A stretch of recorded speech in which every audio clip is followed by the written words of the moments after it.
disculpa, no se nos acomodó, yo le pedí que nos sentara en el suelo porque así iba a ser un poco más complicado.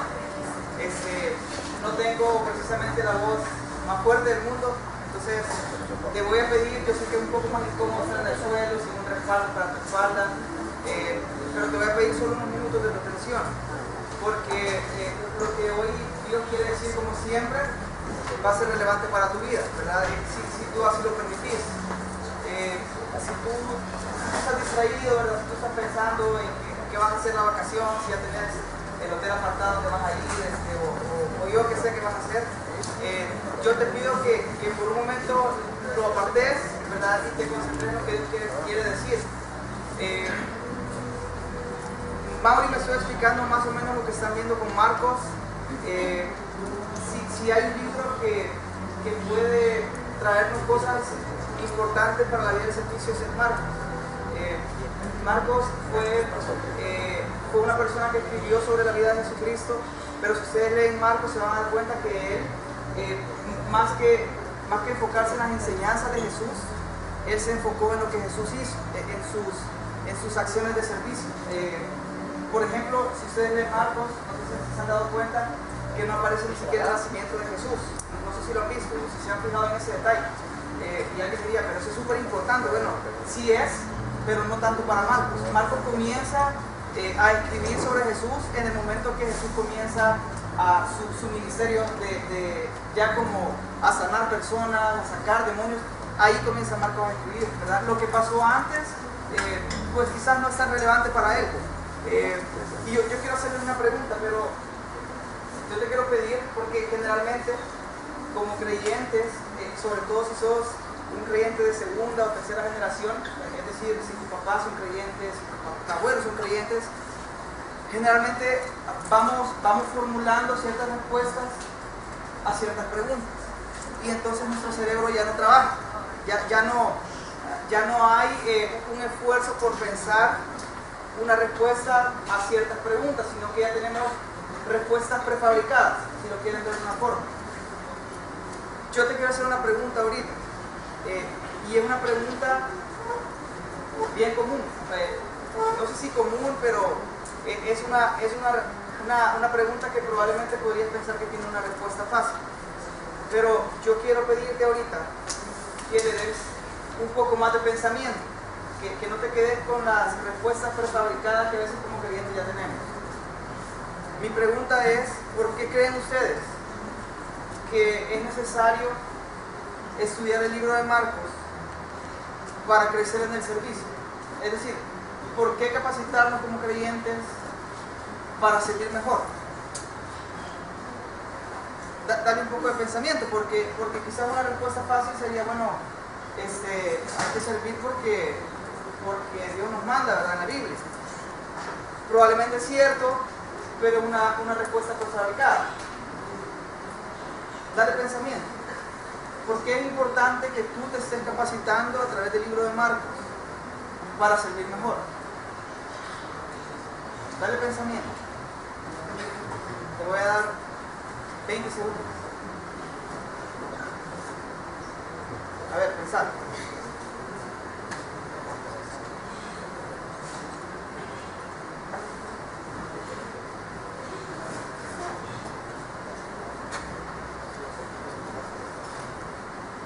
Bien, vamos a ver. Mauro. ¿Por qué, como líder del ministerio, por qué es importante preparar a este grupo de jóvenes en cuanto al servicio? ¿Por qué? Bueno, la idea también es poder llevar a cada uno a que se parezca cada vez más a Cristo. Una de las características importantes de lo que Jesús nos enseñó como parte de tener la mentalidad de Cristo que habla Efesios es poder servir para Dios y servir pensando en las demás personas por amor a las demás personas también. O sea, que nuestro corazón no esté solamente enfocado en nuestro propio beneficio, sino en cómo poder servir y llevar a Dios o de la palabra de Dios en diferentes lugares a otras personas por medio del ejemplo que Jesús nos da incluso en Marcos. Como pasa sirviendo, podemos retomar características de él y aplicarlas en nuestra vida. Gracias.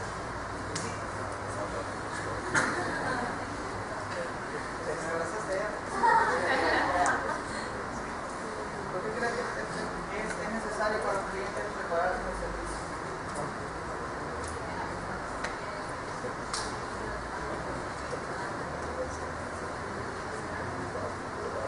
Gracias. Yo quiero proponerte una respuesta a esto. Hay varias, y hay varias buenas, y hay buenas correctas. Hay varias respuestas bíblicas a esto. Pero hay una en específico que esta semana a mí me la trajeron a memoria por lo que ha estado pasando. No sé si tú sueles ver noticias con tus papás. Y no sé si viste lo que pasó en Siria esta semana. Sí está más o menos sabedor.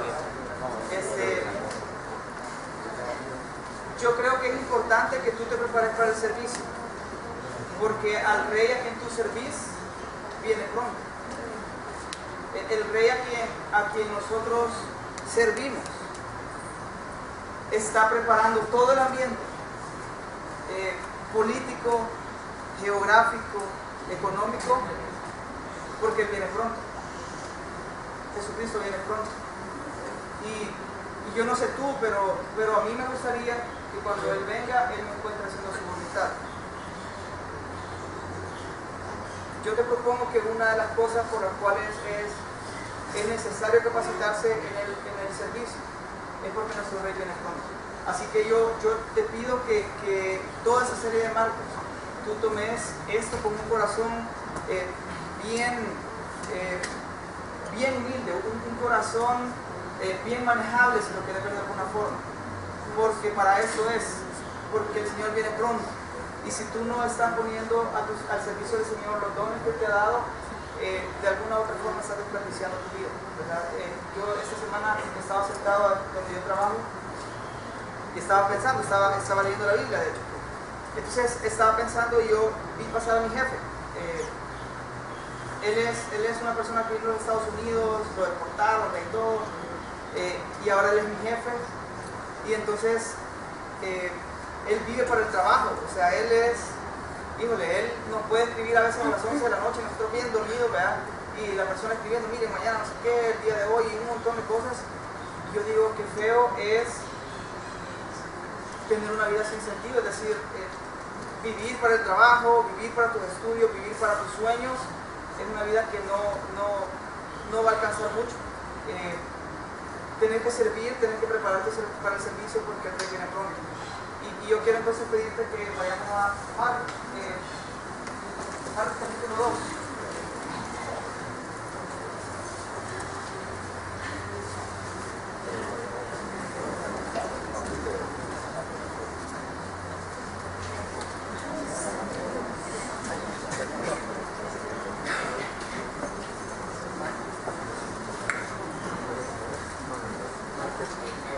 Marcos capítulo 2.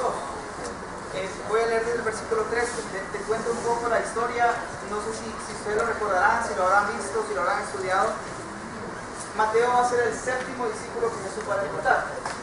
Para entonces ya está ahí Pedro, ya está su hermano Andrés, está Juan, que llegó a ser el discípulo amado, dicen algunos, junto con Santiago. Jesús ya reclutó a Felipe. Cuando Jesús reclutó a Felipe no aparece en Marcos, pero aparece en Juan. Y cronológicamente aparece antes de cuando Jesús llama a Mateo. Y hay otro discípulo que aparece ahí que se llama Natanael, que luego no fue parte de los 12, pero de alguna forma Mateo es el séptimo discípulo.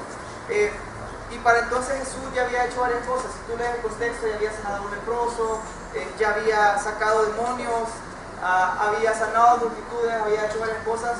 Y entonces llega un momento donde Jesús está en Capernaum. Él sale a la orilla del lago, dice la Biblia, lo vamos a leer, y entonces él ve a Mateo, él ve a Leví. Y yo quiero que vayamos viendo algunas cosas en algunos versículos que seguramente te van a ayudar a ti a comprender mejor lo que Dios quiere para el servicio, como un discípulo de Jesucristo. Abrí tu corazón, por favor, porque seguramente Dios tiene que decirte algo. Dice Mateo capítulo 2, versículo 13.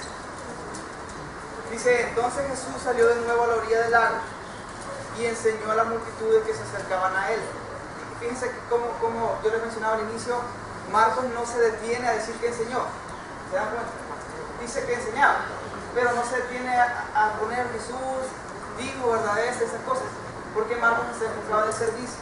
A Marcos lo que le interesaba plasmar era lo que Jesús había hecho, no tanto lo que había dicho. Y para eso está nosotros Evangelio, porque de alguna forma complementan a lo que Marcos dice.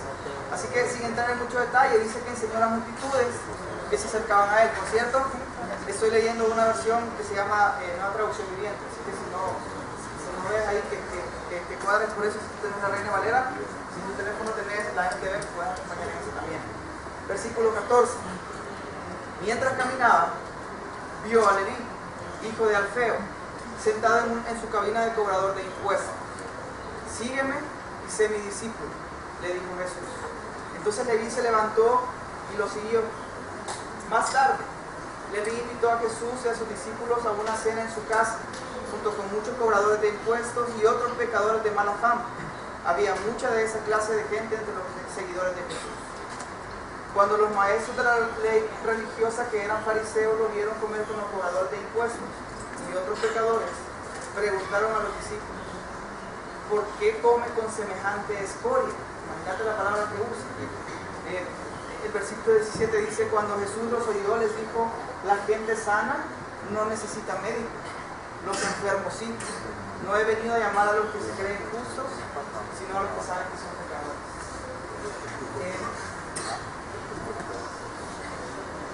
Voy a hacerte otra pregunta. Voy a pedirte lo mismo que al inicio. Voy a pedirte que no tengas una respuesta ya fabricada en tu mente, sino que le des uso a tus neuronas, para sacudirte del cerebro un rato y intentar pensar una respuesta. Piensa bien. Dice la Biblia que a Jesús lo seguían multitudes. No dice una cantidad, pero una multitud de grande, ¿verdad? Es bastante. Entonces iba multitud detrás de Jesús, pero Jesús pone la vista en una persona. De ese montón que había. ¿Alguna vez se has puesto a pensar qué veía Jesús en sus discípulos? Es decir, ¿por qué se fijaba Jesús en una persona en específico? ¿Por qué teniendo aquí no es una multitud, ¿verdad? Pero habemos varios? ¿Por qué dentro de esta gente ver a uno? ¿Qué veía Jesús? ¿Qué tenía Mateo que no tenía los demás? ¿Te has puesto a pensar en eso alguna vez? ¿Qué tenía Mateo o qué tenía Leví que no tenía nadie más en esa multitud? A ver, pensemos. ¿Quién se anima? ¿Gusta? Claro, él es Jesús, él es Dios, él ve cosas que nosotros no, pero pensémoslo por un momento. Voy aquí y después voy a pensar. Corazón de impuestos. Ajá. ¿Gusta? Era cobrador de impuestos. Era cobrador de impuestos. Pero había más cobradores de impuestos. No, solo estoy intentando hacerle pensar. Bueno, dos cosas. Primero, que era una forma, o sea, Jesús, quieras o no, sabía el impacto social que podía causar. Entonces sabía la fama que tenía un cobrador de impuestos. Y quieras o no, al elegir a personas pecadoras, a personas, bueno, todos somos pecadores, pero al elegir a alguien que tenía mala fama ya de por sí, impactaba a la sociedad. Y por otra parte, obviamente, sí buscaba impactar a la sociedad, pero buscaba gente con potencial. Y obviamente él sabe mejor que nosotros el potencial que cada uno tiene. Entonces, yo creo que son esas dos cosas. Vio el potencial, pero también vio esa reacción social que iba a causar acercarse a una persona con mala fama. Súper bien, eso yo no lo había pensado de esa forma. Puede ser otra respuesta. ¿Alguien más se anima? A ver. ¿Por qué coger a una persona entre la multitud? Nadie. Bueno, nuevamente pueden haber diferentes respuestas, pero la Biblia da ciertos principios de cómo Dios escoge a las personas dentro de las multitudes.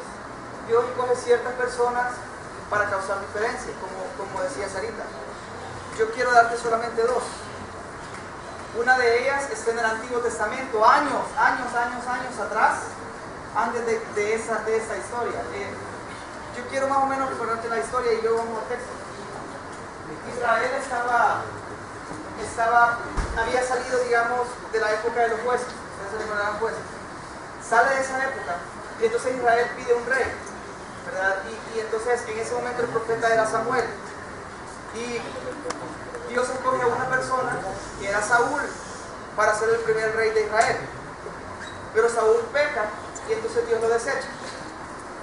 Y entonces, en búsqueda de un nuevo rey, manda a Samuel a la casa de un tal Isaí. Tenía varios hijos. Entonces llega a Isaí y le dice: mira, Dios va a ungir a uno de tus hijos para que sea rey de Israel. Entonces los pone en fila, ¿verdad? Todos los hijos. Y entonces viene Samuel y comienza a ver, ¿verdad? Y le llama la atención uno. Quizás era alto, ¿verdad? Era guapo, era así cholo, ¿verdad? Sin camisa, el dicho estaba ahí.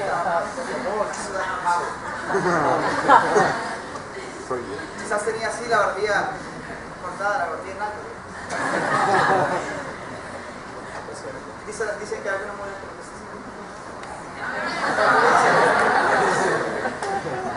entonces Samuel lo ve y dice: este es el rey, seguramente este es el que Dios ha escogido.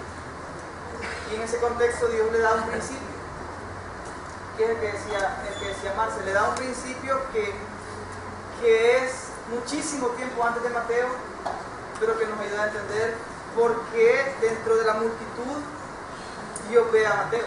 Yo quiero que vean conmigo primera de Samuel, porque quiero que lean este principio conmigo. Primera de Samuel capítulo 16, por favor.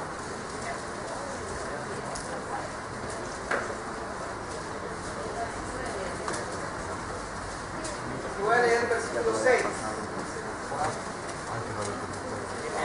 Primera de Samuel 16, 6.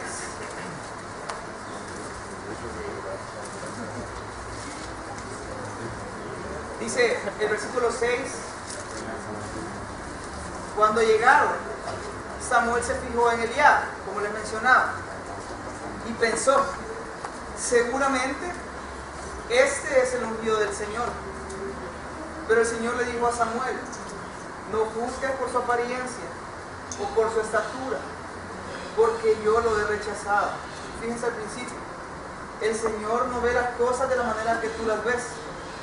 La gente juzga por apariencias, pero el Señor mira el corazón. Ese es el primer principio. ¿Cómo saber cómo Jesús veía a los discípulos dentro de la multitud? Bueno, este es un principio. Nosotros nos dejamos aparentar por la gente. No sé si alguna vez te ha pasado que alguien te cae mal y ni lo conoces. O sea, es como el dicho: te cae, voy a hacer la pica, no sé qué. Y esa gran envidia, ¿verdad? Que la tenés. Pero la gente juzga por las apariencias. Pero Dios, dice la Biblia, Dios ve el corazón. Por ejemplo, yo no sé si sabían, pero Abby, cuando me conoció, yo le caía mal. Decía que era creído y que no sé qué, que era un gran elevado y que no le hablaba solo a mi grupito de amigos, que ni tenía amigos. Tenía dos amigos. Y que solo con ellos, ¿verdad? Que no sé qué. Más no sabía lo que se perdía. Hasta que me conoció, ¿verdad? Ya me empecé a conquistar y todo. Entonces dijo: no, sí, no son tan malos. Entonces me hizo caso. Pero la gente juzga según lo que ve, según la apariencia, y Dios no. A un cobrador de impuestos, yo voy a explicar eso más tarde, pero a un cobrador de impuestos seguramente nadie lo hubiera escogido para cambiar el mundo. Nadie, absolutamente nadie. Yo te voy a explicar por qué más adelante, pero Dios lo hizo. Y hay una segunda cosa que Dios hace para escoger a la gente. Y quizás esta te va a gustar menos escucharla, porque es un poco más dura reconocer que habla de nosotros. Que está en 1 Corintios 1.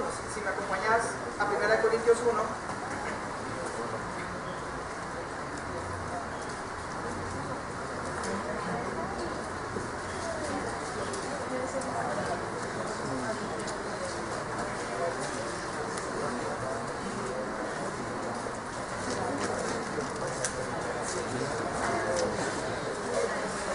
versículo 26.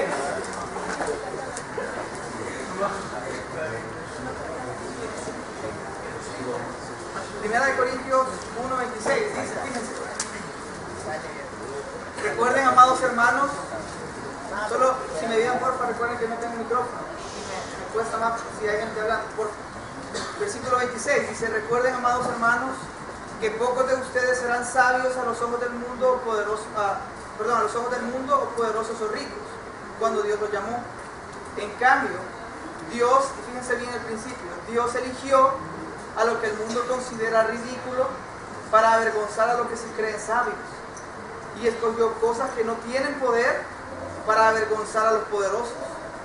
Dios escogió lo despreciado del mundo, lo que se considera como nada, y lo usó para convertir en nada lo que el mundo considera importante. Cuando Dios escoge a una persona, generalmente son esas personas que quizás tú y yo no escogeríamos. Este era Mateo. Mateo era un cobrador de impuestos. Yo te quiero explicar más o menos lo que los cobradores de impuestos hacían en esa época. Ellos se sentaban en unas mesas de tributos, y entonces ellos podían hacer dos cosas. La gente llegaba a las mesas a pagar sus impuestos, y si la gente no iba, ellos iban puerta por puerta. Pero lo que ellos hacían, pues, primero eran traidores. Se les explico por qué, porque ellos eran judíos. Los judíos estaban gobernados en ese momento por los romanos, ¿verdad? Entonces, ellos se aliaban con Roma, y entonces le robaban dinero a la gente más pobre de Israel, siendo ellos judíos. Eran traidores, ¿verdad? Ellos veían la necesidad de la gente, pero en lugar de apoyarle como sus ¿cómo se dice cuando son de un país?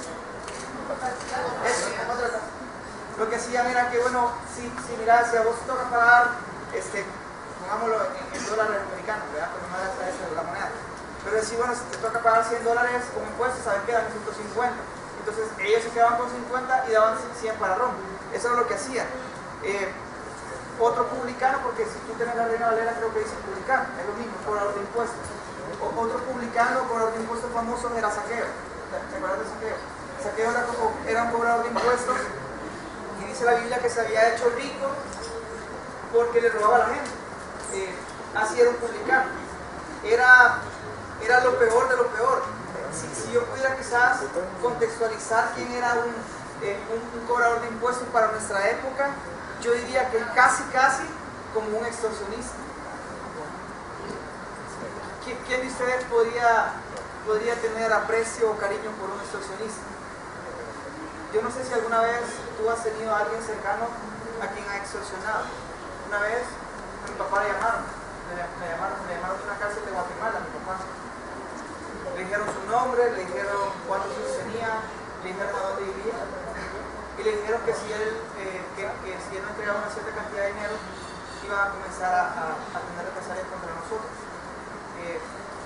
¿Quién puede tener un ápice de cariño por una persona así? Bueno, Jesús lo tuvo. Yo empecé, digamos, mi carrera ministerial como líder de Agape en la red, pero yo fui líder de mi misma generación. Es como que si Rebe, tú fueras líder de tu Agape. Era bien complicado, porque son las mismas edades, no es fácil manejar esa situación. Y mi Agape era un desastre, no tienen idea, era un desastre. Fíjense, yo tenía, sí, voy a hablar más de ello, pero ya ni lo veo. Tenía una persona, uno de ellos era masoquista, literalmente, o sea, no estoy bromeando. Él lo que hacía era que él decía que en el liceo.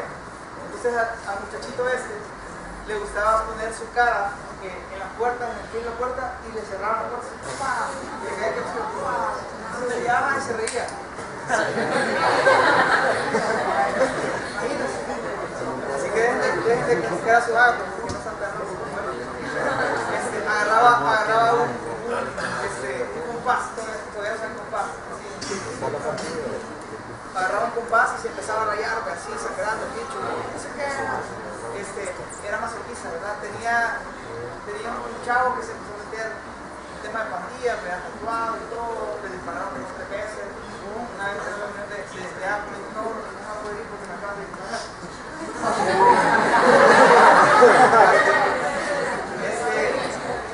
Tenía unos amigos súper mujeriegos, o sea, él me iba a esperar un caos. Y ahí estaba yo, ¿verdad? Con ellos. Entonces, pero hice un trabajo desastroso. Creo que en 2 años me reuní con ellos una vez y no llevé enseñanza. Fue un desastre, ¿verdad? En esa situación se me acerca Mario Héctor, no sé si ustedes lo recuerdan. Se me acerca un pastor y me dice, mira Javier, queremos que tú seas el líder de los hijos. Y yo decía, ¿cómo? O sea, ¿por qué? Y había líderes en ese momento como Francisco Cáceres, la red, líderes que sobresalían con sus apes, que tenían apes fuertes. Y Dios va y escoge a lo peor, literalmente, a lo peor, al que peor trabajo estaba haciendo, al ágape que tenía menos futuro, a ese escoge. Cuando Dios en medio de la multitud ve a una persona, Él ve el corazón. Pero el día que tú y yo lleguemos a pensar que somos lo que somos, porque somos mejores que algo, yo te invito a que vayas a 1 Corintios y tengas ese principio bien presente. Quizás un ánimo especial aquí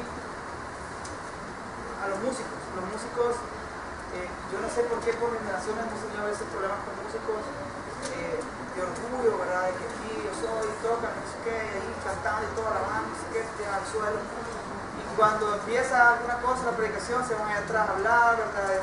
No estoy hablando de nadie aquí en específico, pero lo he visto a través de los años. Cuando activo a mí se me olvida de dónde Dios nos sacó y de dónde nos llamó, ese día comenzamos a fracasar espiritualmente en tu servicio. Cuando olvidas el principio de 1 Corintios, que Dios escogió lo más malo, o sea, lo que nadie hubiera escogido, ese día comenzamos a fracasar. Es como que si fuéramos a jugar ahora a la cancha, ¿verdad? Y entonces está Messi, llegó Messi, y soy yo. Entonces estamos ahí, aquí no me cogen. Uy, vamos a seguir viendo a mí, a Messi, de la parte. Bueno, nunca me escogería a mí, a menos que lo tenga mucho pelo. Bueno, yo nunca me escogería a mí. Pero quizás Dios sí lo haría. Mi punto es, esa es la forma en la que Dios escoge a la gente. Fíjense que en el relato que va a la par de Marcos, que está en Lucas, hay una frase bien interesante. Cuando Lucas está escribiendo desde cómo se llama Mateo, hay una frase bien interesante. Dice que Jesús se fijó en Mateo. Fijarse en alguien es poner la mirada fijamente en una persona, ¿verdad? Y quizás Jesús al ir caminando con la multitud, quizás vio a Mateo, ¿verdad? Quizás lo examinó y entonces dijo, ese es. Y en ese contexto yo tengo otra pregunta.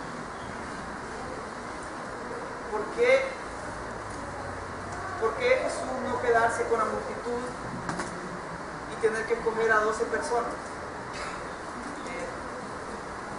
Se supone que lo que buscamos es alcanzar a más personas, ¿verdad? Que más personas vengan a Cristo.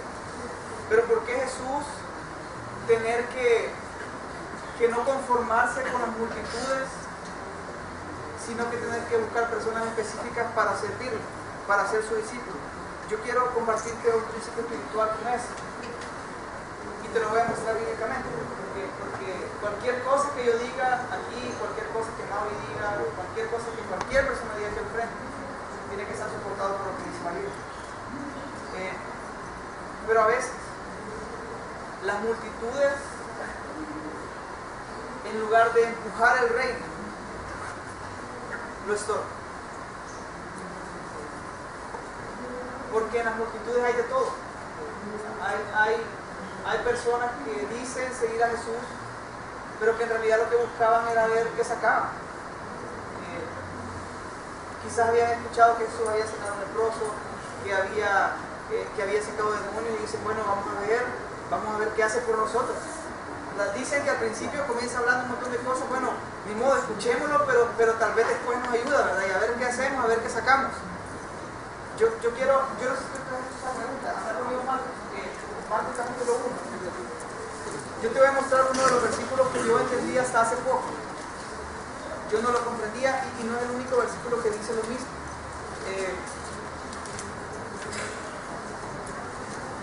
Jesús acaba de sanar a un leproso. Estoy en Marcos capítulo 1. Jesús acaba de sanar a un leproso. Pero fíjense lo que Jesús dice. Yo no sé si tú te has preguntado por qué dice eso. Versículo 44. Le dice Jesús al leproso: no se lo cuentes a nadie.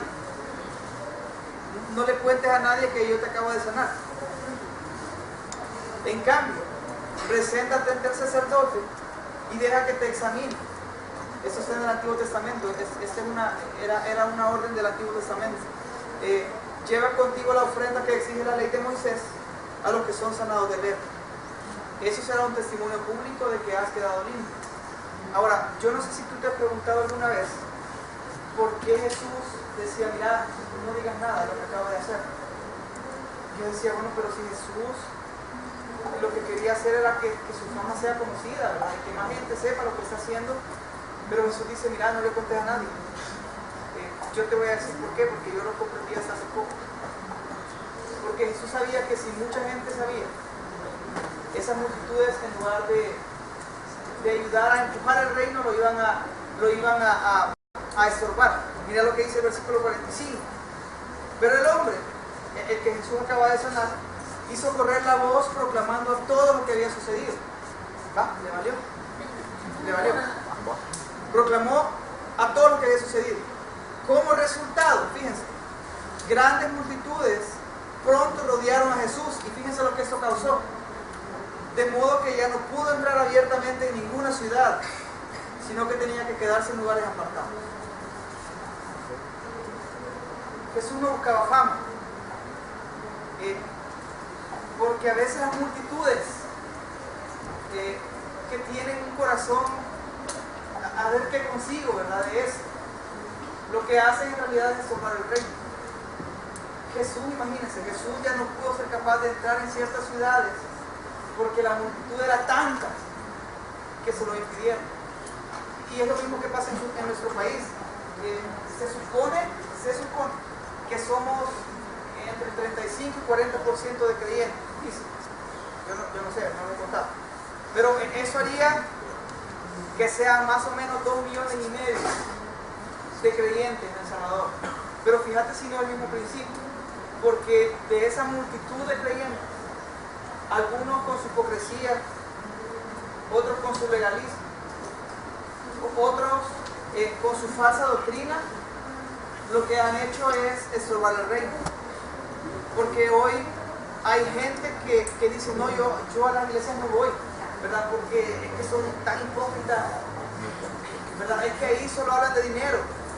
Es que ahí el pastor lo primero que hace casi que saca la pistola y mire, este es un asalto, ¿verdad? Y tristemente tiene razón, porque las multitudes han trastornado de manera equivocada la Biblia.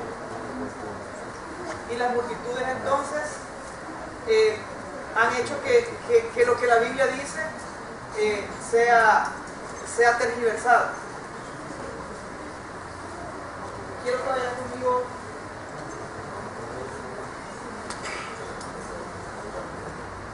a Lucas, capítulo 23. Voy terminando. Lucas, capítulo 23.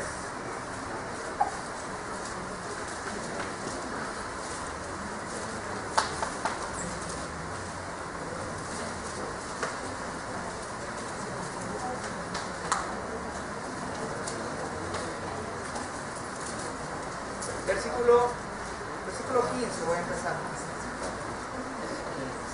Dice Herodes, llegó a la misma conclusión y me lo devolvió. Está hablando Pilato. Este hombre, lo que estoy leyendo es cuando Jesús está siendo juzgado. Dice el versículo 16, así que lo haré azotar y luego lo pondré en libertad. Pero un gran clamor surgió ¿de quién? ¿De quién? De la multitud. ¿Saben quién era esa multitud? Era la misma gente que se había ido a abocar a Jesús, la misma gente que había ido a rodearlo. Esa misma multitud era. Y entonces dice el versículo 18, pero un gran clamor surgió de la multitud, a una voz la gente gritó, mátenlo y suéltenos a Barrabás. Y voy a pasar al versículo 20, dice, Pilato discutió con ellos porque quería ponerlo en libertad a Jesús. ¿Pero quién? La multitud. Seguía gritando, crucifíquenlo. Jesús tenía que buscar personas dentro de la multitud, porque él sabía que no todos en la multitud tenían el corazón que él buscaba para transformar al mundo. Y él vio en Mateo a una persona que podía ayudar a transformar el mundo. Tanto así que de ser un recaudador de impuestos pasó a ser una de las personas que hoy nos ha dejado un relato de lo que Jesús hizo. Fue al final tan trascendente su vida que a día de hoy Marcos sigue impactando vidas a través de su evangelio. Yo quiero cerrar con algo. Tú puedes, el llamado de Jesús a Marcos fue sencillo: sígueme, sé mi discípulo. Y dicen que que Mateo fue uno de los discípulos que más tuvo que dejar, porque los demás la mayoría eran pescadores, ¿verdad? Si eso de Jesús no funcionaba, pues el día siguiente agarraban sus redes y se iban a pescar. Mateo no podía. Mateo lo dejó todo literalmente. Seguramente tenía dinero porque robaba, tenía comodidades. De hecho, Lucas en su relato dice, y dejándolo todo, lo siguió. Tú puedes ser dos cosas nada más. Puedes ser un Mateo, en el cual Dios ponga su vista en ti y diga, tú, ven, tú tenés eso. Tú tenés ese corazón del que hablaba ya primera de Samuel. O tú puedes rechazar el llamado y ser parte de la multitud que es todo del reino. Son dos opciones bien sencillas. Si tuviera más tiempo, te llevaría a Lucas, donde Jesucristo da y te lo voy a dar si tú lo quieres ver en tu casa, el pasaje, porque tengo que terminar, pero Lucas capítulo 14, del versículo 26 en adelante, habla de lo que un discípulo tiene que hacer para seguir a Jesús. Y él dice tres cosas, se las digo bien rápido. Él habla de que un discípulo tiene que aborrecer a su familia, no en el tema de odiarlo, por supuesto, sino de hacer a Jesucristo su prioridad. Dice que tiene que tomar su propia cruz y seguirle. Y tercero, dice que tiene que estar dispuesto a dejarlo todo. En ese contexto, Lucas dice algo. Yo te pido que lo puedes buscar en Lucas 6. Pero Lucas dice algo. Bueno, Jesucristo dijo algo, Lucas lo escribió. Jesucristo dijo, pero antes de eso, antes de seguirme, él dice, calculen el costo. Calculen el costo que va a tener seguirme. Porque servir a Dios, queridos, no es un juego. No es un juego. Hay un costo. Y Jesucristo dice, si tú no estás dispuesto a pagarlo, mejor no. Mejor no. Pero si tú estás dispuesto a pagarlo, ven y sigues. ¿De qué parte estás tú? ¿Estás como esas 12 personas que Jesús se fijó y los llama? ¿O son parte de la multitud que es todo? Esa es su decisión. Yo quiero pedirte que cierres tus ojos, por favor. Que me acompañes en una oración para que todo esto que hemos hablado del fruto de tu corazón. Padre, te doy gracias por tu palabra, gracias Señor porque siempre es eficaz, porque llega hasta nuestro corazón en lo más profundo.